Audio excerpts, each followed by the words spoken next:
Next gen astro நேயர்களுக்கு அடியேன் உங்கள் சிவயோகி சிவசக்திமான் சுவாமிகள் வணக்கத்தை தெரிவித்துக் கொள்கிறேன். இந்த பதிவில் ஆடி மாத பலன்கள் தான் சொல்ல போகிறோம்.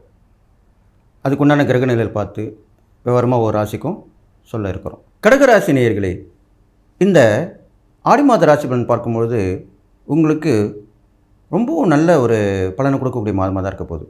பொதுவாகவே கடகராசிக்காரங்க பார்த்தீங்கன்னாக்கா கண்ணியம் மிக்கவங்க, கடமை தவறாதவங்க, அன்பு கொண்டவங்க, பாசம் கொண்டவங்க, நேசம் கொண்டவங்க, எல்லோரையும் மதிக்கக்கூடியவங்க, இது மாதிரிலாம் சொல்லிட்டு வரலாம். இருந்தாலும் நீங்கள் ஏமாற்றக்கூடியவங்களும் சொல்லப்படுது. அதனால் ரொம்ப உஷாராக இருக்கணும். வாழ்க்கையில் நல்ல ஒரு நட்பர்கள் கிடைக்கிறது, நல்ல உறவினர் கிடைக்கிறது ரொம்ப விசேஷம். அது கிடைச்சா நீங்கள் பயன்படுத்திக்கணும். யார் நல்லவங்க யார் கெட்டவங்கன்றதை தீர ஆலோசனை பண்ணி தான் நீங்கள் எப்பவுமே உங்கள் வாழ்க்கையில் நினச்சி வரணும். அப்போ தான் நீங்கள் வாழ்க்கையில் வெற்றி பெற முடியும். அப்படிப்பட்ட கடகராசிக்காரங்களுக்கு இந்த ஆடி மாத கிரகநிலை பார்க்கும்போது உங்கள் ராசியிலே சூரியன் இருக்கார். சூரியன் ராசியில் இருக்கும்போது என்ன நடக்கும்னு தெரியுமா? பரபரப்பு, ஒரு விதமான டென்ஷன், இது மாதிரிலாம் நடக்கும் உங்களுக்கு. அப்போ என்ன பண்ணணும்? நீங்கள் தியான மார்க்கமாக இருக்கணும், இறை வழிபாடு பண்ணணும், நல்ல சிந்தனையோடு இருக்கணும், அடிக்கடி கோயிலுக்கு போயிட்டு வரணும், தான தர்மங்கள், இறை வழிபாடு எல்லாமே செஞ்சுட்டு வரணும். இதெல்லாம் செய்ய தான் மனசு ஆறுதலடையும், சந்தோஷமாக இருக்கும். அடுத்ததாக பார்த்திங்கன்னா உங்களுக்கு 2ஆம் இடத்துல செவ்வாய் கேது சேர்ந்துருக்காங்க. அப்போது தனம் கொடுக்கல் வாங்கல் இதெல்லாமே கொஞ்சம் கவனமாக இருக்கணும். ஜாமீன் கைது போடக்கூடாது. பணம் கொடுக்கும் போதும் வாங்கும் போதும் எழுதி தான் கொடுக்கணும், எழுதி தான் வாங்கணும். இதெல்லாமே உஷாராக இருக்கணும். நீங்கள் நான் முன்னாடி சொல்லியிருக்கேன் ஏமாறக்கூடியவங்கன்னு. அதனால் ரொம்ப வெகு கவனமாக இருக்கணும். அதே மாதிரி படிப்பு பாதியில் விட்டவங்க கூட இப்போ அதை முடித்து நிறைவேற்றி அதில் தேர்ச்சி அடைஞ்சிடலாம். இதெல்லாமே நடக்கும். குடும்பத்தில் சிறு சிறு சண்டை சச்சரவு வந்து தான் போகும். எப்படி இருந்தாலும் இந்த ஆடி மாதத்தில் பார்க்கும்போது கடகராசிக்காரங்கள் வாய் மூடி மௌனமாக இருக்கணும். அதுக்கு அதிகம் பேசக்கூடாது. கொஞ்சம் கொஞ்சமாக பேசணும். எங்கே பேசணும், எது பேசணும் அப்படி புரிஞ்சு தான் பேசணும். அதை நீங்கள் பார்த்துக்கணும்.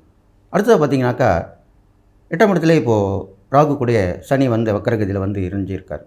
அப்போது இன்னும் அதிகமாக இருக்கும். ராகுவும் சனியும் சேர்ந்தாலுமே ரொம்ப பாதிப்புகள் ஏற்படும். எந்த ஒரு விஷயத்தமாலும் கட் பண்ணி விடுன்னு சொல்லுவாங்க. சிஸ்டர் என்ன பண்ணணும், கத்திரிக்கோள் என்ன பண்ணணும், அதுதான் செய்யும். அப்படிப்பட்ட அப்போது உறவாக இருக்கலாம், கட் பண்ணிவிடும். தொழிலோ உத்தியோகமோ வியாபாரமோ ஒரு நீங்கள் செய்யக்கூடிய செயலியோ இதெல்லாம் எல்லாமே கட் பண்ணி விட்றோம். அப்போது கவனமாக இருக்கணும். நான் சொல்லக்கூடிய இறைப்பறிகள் தான் பண்ணிட்டு வரணும். அப்போ கண்டிப்பாக அதுலேருந்து வெளியே வந்துடலாம். அடுத்ததாக சந்திரன் 9ஆம் இடத்துல இருக்கிறது உங்களுக்கு நல்ல விஷயமாக தான் சொல்லப்பட்டிருக்கு. ஆடி மாதம் வேறு சொல்லப்பட்டிருக்கனால அம்மன் வழிபாடு முழுக்க நீங்கள் கடகராசிக்காரர்கள் அம்மனுடைய அம்சம் கொண்டவங்க. அதனால் எல்லா அம்மன் கோயிலும் போயிட்டு வரலாம்.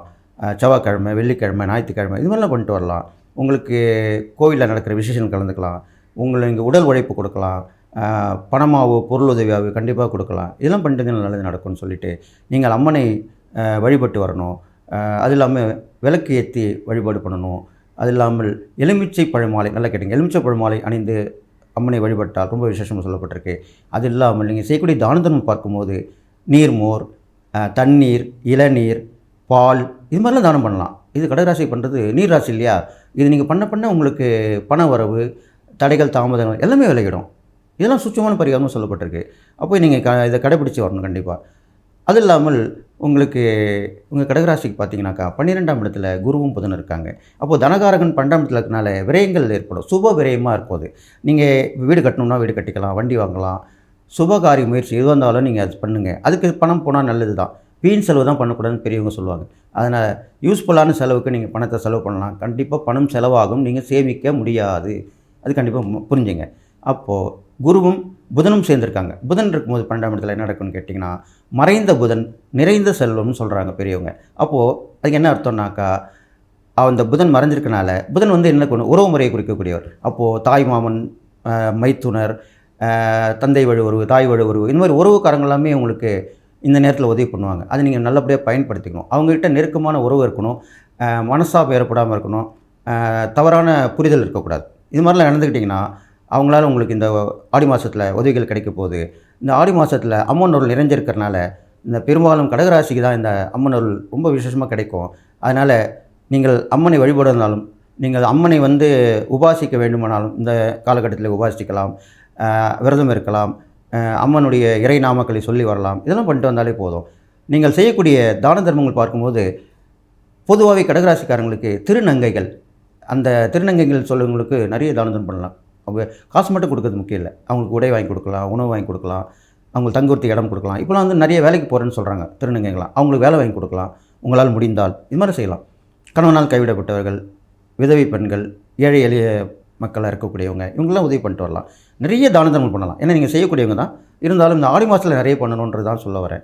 இது பண்ணிட்டு வந்தீங்கன்னா உங்களுக்கு எல்லா காரிய பலிதம் ஏற்பட்டு அம்மன் பொழிபூர்வமாக கிடைச்சி ரொம்ப நல்லா இருக்க போறீங்கன்னு சொல்லி வாழ்த்தி விடைபெறுகிறேன். நன்றி, வணக்கம்.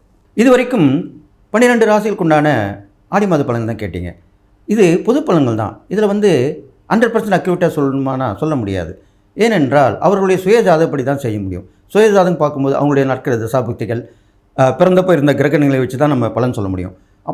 அப்படி பலன் தெரிஞ்சுக்கொள்ளுங்க. என்னுடைய வாட்ஸ்அப் நம்பரில் நீங்கள் வந்தீங்கன்னா ரிஜிஸ்டர் பண்ணிட்டீங்கன்னா நான் அவங்க வந்து அந்த பலன் சொல்லி கண்டிப்பாக அவங்க நிறைவேற்றி கொடுப்பேன். கிட்டத்தட்ட ஒரு 50 வருட காலமாக இந்த ஜோதிடத்தில் இருக்கிறனால கண்டிப்பாக உங்களுக்கு நல்லது செய்யணுன்றது நான் நினைக்கிறேன். அதை நீங்கள் பயன்படுத்திங்க.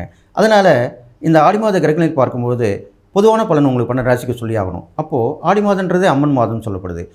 அம்மனில் நவகிரக நாயகின்னு சொல்லுவாங்க. யார்? கருமாரி அம்மன். திருவேற்காடு கருமாரி அம்மன் சொல்லுவாங்க. அந்த திருவேற்காடு கருமாரி அம்மனை இந்த ஆடி மாதத்திலே நீங்கள் 12 ராசியுமே போய் வணங்கி வழிபடலாம்.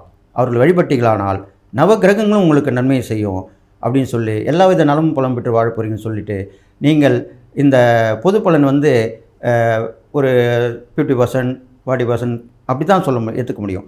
முழுவதுமாக எடுத்துக்க முடியாது. சில பேருக்கு நடக்கலாம், சில பேர் நடக்காமல் போகலாம்.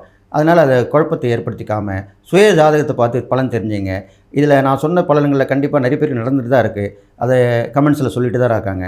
அதனால் நீங்களும் உங்களுக்கும் அது நடக்கும்னு சொல்லி, நடக்காத உங்களுக்கு நடக்கும்னு நான் வணங்கக்கூடிய தெய்வத்தை வணங்கி நீங்கள் எல்லா நலமும் பெற்று வாழணும்னு சொல்லி வாழ்த்தி விடைபெறுகிறேன். நன்றி, வணக்கம்.